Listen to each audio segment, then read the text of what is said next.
in the perfect city, you don't need cycle tracks because you don't have any cars, right? If you don't have any cars, you don't need cycle tracks. But the fact is that we have cars in our cities. So, you know, the way that things have been designed here, giving cyclists their own space in the hierarchy, right? Pedestrians, cyclists, and motor vehicles, that's what we have to do now in cities, and that is why Copenhagen is a model city for the rest of the world. Even in Copenhagen, we have politicians who will resist, you know, large-scale bicycle projects, but not very seriously. Even the right wing, you know, they know now that it works. It pays off to invest in bicycle infrastructure. They can't argue. The only thing that the right-wing politicians here fight for are parking spots, because they still think that that's a necessity. Like that's all they have left. That's the only little thing that they can reach for. So that's what they talk about. We have 8 new bicycle bridges coming over the harbor. That wouldn't happen unless all the parties voted for that in the city budget, right?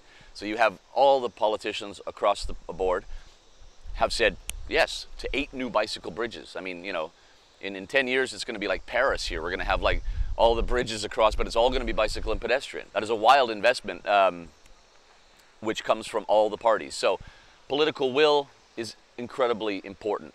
But here we have a tradition, the city of Copenhagen, for documenting. So we gather data more than any other city in the world. So we know how many people are riding bicycles on any street in the city at any given time.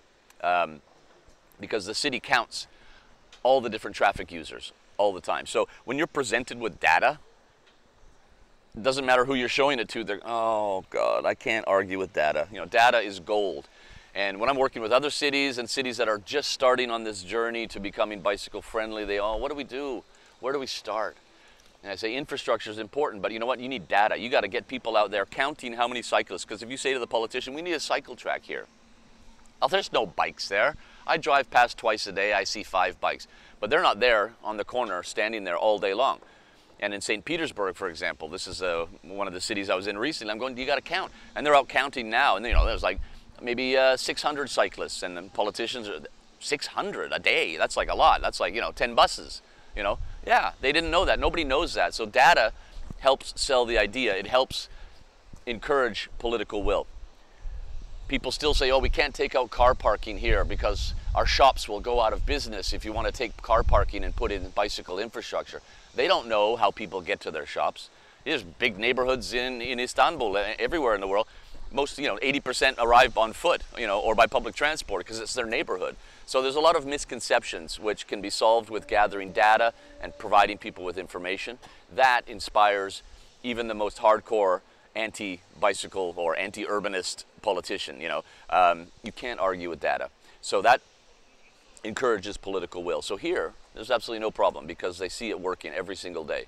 And like for example, there was a poll last year in Copenhagen, 67% of all motorists want more bicycle infrastructure. You know, there's not many cities on the planet where you would get that result in a poll like that. That's because they see it. That guy's sitting in his car, and he's got 3 people in front of him at a red light, and he sees 100 people on bicycles here. And he knows if those 3, you know, morons, if they were over on bicycles, I would be the first one at the red light. So they can see the big picture right there. And so the average citizen can see it, politicians can see it, the health benefits are something that we have been benefiting from for many, many years, so that, you know, you can't argue with it. That helps the politicians make the right decisions, absolutely.